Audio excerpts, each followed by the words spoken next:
नमस्ते friends, welcome to study with Neelam. हमारे 10 minute 10 MCQs of the day के आज पार्ट हम 6 कंप्लीट करेंगे और आप सभी का 6th पार्ट में स्वागत है। अगर आप चैनल पर पहली बार आए हैं तो चैनल को सब्सक्राइब कीजिए, वीडियो को लाइक कीजिए और अपने एक स्टडी रिलेटेड ग्रुप में शेयर ज़रूर कीजिएगा।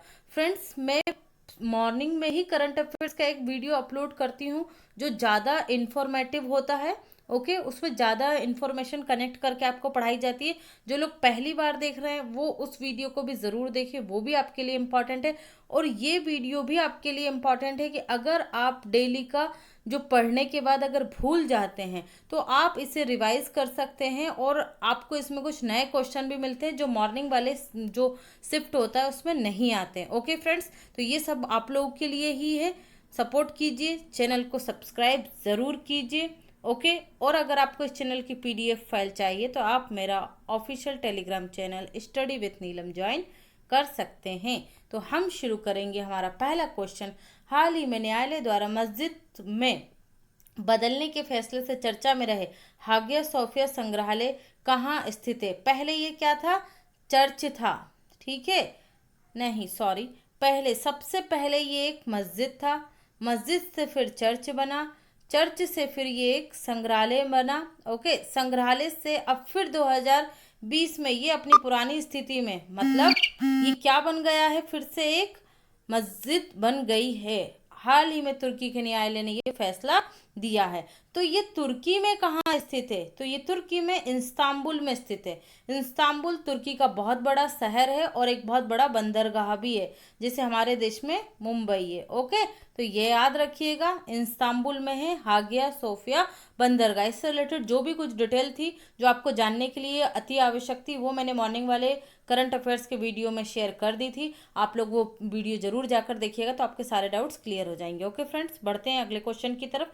हाल ही में चर्चा में रहे अमेरिकी मिसाइल डिफेंस सिस्टम पेट्रियट किस देश से रक्षा सौदे होने के कारण चर्चा में रहा? देखिए, याद रखिएगा, अमेरिकी डिफेंस सिस्टम को क्या कहते हैं? मिसाइल सिस्टम को पेट्रियट कहते हैं। अमेरिकी मिसाइल डिफेंस सिस्टम पेट्रियट कहलाता है।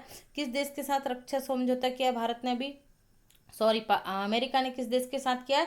ताइवान के साथ ये रक्षा सौदा किया है। अमेरिका ताइवान को अपना मिसाइल डिफेंस सिस्टम देगा। आप लोग बहुत अच्छे से जानते हैं कोरोना वायरस की वजह से अमेरिका चीन से बहुत ज़्यादा नाराज है और वो चीन को किसी भी स्तर पर किसी भी तरीके से घेरना चाहता है। भारत का मुद्दा हो, चाहे जापान का मुद्दा हो, चाहे दक्षिण सागर का मुद्दा हो और अब चाहे ताइवान का मुद्दा हो, या फिर दलाई लामा जो आपकी तिब्बत सरकार चलती है भारत के धर्मशाला में, उनका मामला हो। अभी उनको $1 मिलियन की अमेरिका द्वारा हेल्प की गई है, याद रखिएगा। ओके, किसको? तिब्बत केंद्रीय प्रशासन को $1 मिलियन की हेल्प की गई है। हेल्प छोटी है, कुछ करोड़ रुपए हैं, लेकिन इम्पॉर्टेंट क्या है? इम्पॉर्टेंट ये है कि चाइना के खिलाफ अमेरिका खड़ा हो रहा है और वो उसके आसपास जितने भी देश हैं चाइना के या फिर दक्षिण चीन सागर के, वहां पर क्या कर रहा है अमेरिका? उन देशों को हेल्प प्रोवाइड कर रहा है ताकि वो अमेरिका के फेवर में रहे और चाइना के अगेंस्ट में रहे। और अमेरिका को किसी न किसी स्तर पर एक मौका चाहिए चाइना के खिलाफ कोई भी काम करने का। ओके, चलिए, तो याद रखिएगा किसको दे रहा है ये रक्षा सौदा? ताइवान को दे रहा है अमेरिका। नेक्स्ट, हाल ही में रासायनिक हथियारों के प्रयोग पर सीरिया के लिए प्रस्ताव किस संगठन में लाया गया? देखिए, सीरिया में क्या हो रहा है? बड़े स्तर पर रासायनिक हथियारों का उपयोग हो रहा है, जो वहां पर घरेलू संघर्ष चल रहा है उन पर, है ना, प्रयोग हो रहा है वहां पर, तो उस पर एक प्रस्ताव लाया गया। ये कहाँ लाया गया? OPCW। OPCW इसका फुल फॉर्म क्या होता है? Organisation of prevention chemical weapons. Organisation of prevention of chemical weapons, इसे हिंदी में बोलेंगे रासायनिक हथियार निषेध संगठन। रासायनिक हथियार निषेध संगठन। ओके, तो ये इसमें ये सीरिया के खिलाफ प्रस्ताव लाया गया कि वहां पर क्या हो रहा है? रासायनिक हथियारों का प्रयोग हो रहा है। तो ये संगठन रासायनिक हथियारों के प्रयोग पर निगरानी रखता है, नियंत्रण रखता है और उन्हें निषेध करता है या उन्हें समाप्त करने के प्रयास करता है। तो इस संगठन OPCW की स्थापना कब हुई थी? 1997 में हुई थी। इसका मुख्यालय कहाँ पर है OPCW का? इसका मुख्यालय है हेग में, नीदरलैंड के हेग में। हेग में एक और महत्वपूर्ण ऑर्गेनाइजेशन का मुख्यालय जो मैंने आपको लास्ट वीक ही पढ़ाया था, अंतर्राष्ट्रीय न्यायालय का। किसका है? अंतर्राष्ट्रीय न्यायालय का। क्यों चर्चा में रहा था? क्योंकि जो चाइना के उइगर मुस्लिम हैं उन्होंने अंतर्राष्ट्रीय न्यायालय में स्वयं के खिलाफ ही मतलब स्वयं की पैरवी की थी, उन्होंने कोई वकील नहीं किया था, इसलिए उइगर मुस्लिम का वो मामला भी चर्चा में था। तो आप दोनों पॉइंट को कनेक्ट करके पढ़िए, आसानी होगी आपको इन्फॉर्मेशन को याद करने में। समाचारों में चर्चा में रहा मत्स्य क्रायो बैंक क्या है? विभिन्न प्रजातियों का संग्रह है, मत्स्य प्रजातियों के शुक्राणुओं की उपलब्धता है, नवीन मत्स्य प्रजातियों का संरक्षण है, उपरोक्त सभी। तो राइट आंसर होगा यहाँ पर अपना मत्स्य प्रजातियों के शुक्राणुओं की उपलब्धता।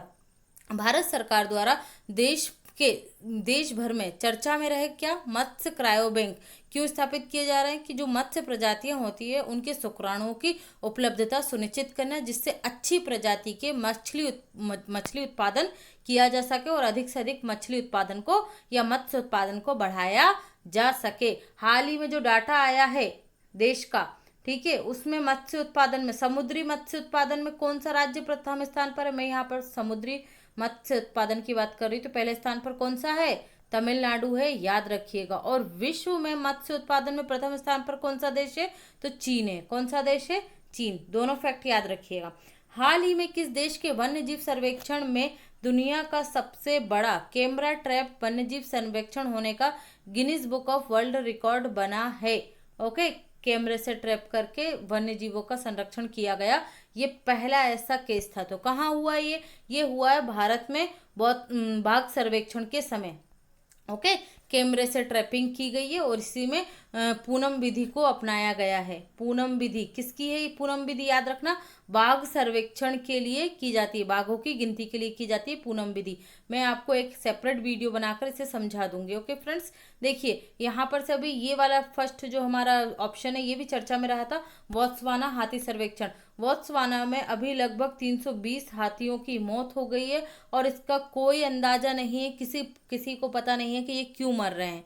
ओके, तो इसकी भी अभी जांच हो रही है कि इनके मरने का क्या कारण है। ठीक है, तो ये दोनों फैक्ट आप याद रखेंगे। यूरोप का एकमात्र नरसंहार चर्चा में रहा, स्त्रेबेनिका नरसंहार किस देश में हुआ था? ये यूरोप के, तो ये बोस्निया में हुआ था। किस में हुआ था?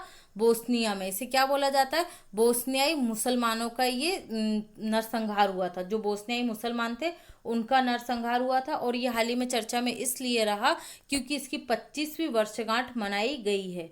ओके, 25वीं वर्षगांठ मनाई गई है, इसलिए ये चर्चा में रहा। तो आपको ध्यान रखना है, बोस्नियाई नरसंहार बोस्नियाई मुसलमानों पर हुआ था, जिसे स्त्रेबेनिका नरसंहार के नाम से भी जाना जाता है। नेक्स्ट, भारतीय संविधान के किस अनुच्छेद में परिसीमन आयोग के गठन का प्रावधान है? तो भारतीय संविधान के अनुच्छेद 82 में इसका प्रावधान है। क्या करता है परिसीमन आयोग? परिसीमन आयोग का महत्वपूर्ण काम होता है विधानसभा और लोकसभा की सीटों का निर्धारण करना या परिसीमन करना, कितनी जनसंख्या पर कितनी सीटें हों। क्योंकि भाई जितनी जनसंख्या है उसमें प्रतिनिधित्व बराबर होना चाहिए ना। 10,000 अगर 1 लाख क्या है जनसंख्या है, तो 10 जो प्रतिनिधि है वो एक प्रतिनिधि पर कितनी जनसंख्या आएगी? 10,000 जनसंख्या आएगी। इस तरीके से क्या होना चाहिए? प्रतिनिधित्व और जनसंख्या का जो अनुमान है, जो आंकड़ा है, वो बराबर होना चाहिए। ऐसा नहीं होना चाहिए किसी एक प्रतिनिधि पर 50 लाख की जनसंख्या है तो किसी एक प्रतिनिधि पर सिर्फ 2 लाख की जनसंख्या का भार है। इससे क्षेत्र के डेवलपमेंट में प्रॉब्लम आती है और स्थिति भी क्या होती है? असमानता की स्थिति बढ़ती जाती है। तो ये चर्चा में क्यों रहा था? असम, जो असम राज्य है उसमें विधानसभा और लोकसभा की सीटों का परिसीमन हो रहा था और इसके खिलाफ सुप्रीम कोर्ट में याचिका दायर की गई है, इसलिए परिसीमन आयोग अभी चर्चा में रहा। किस आर्टिकल में है? तो ये आर्टिकल आपको ध्यान रखना है, बहुत इंपॉर्टेंट है, आर्टिकल 82। ओके, नेक्स्ट देखते हैं। हाल ही में WHO के द्वारा किस देश में अज्ञात निमोनिया के मामले की पुष्टि की है? देखिए, WHO वर्ल्ड हेल्थ ऑर्गेनाइजेशन कौन है इसमें? वर्तमान में इसके हेड कौन है? Tedros Adhanom. ठीक है, देखिए अज्ञात निमोनिया के जो लक्षण होते हैं, सर्दी, खांसी, जुकाम, ठीक है, वही सारे लक्षण इस अज्ञात निमोनिया में है और ये कोरोना वायरस जैसा ही हो सकता है।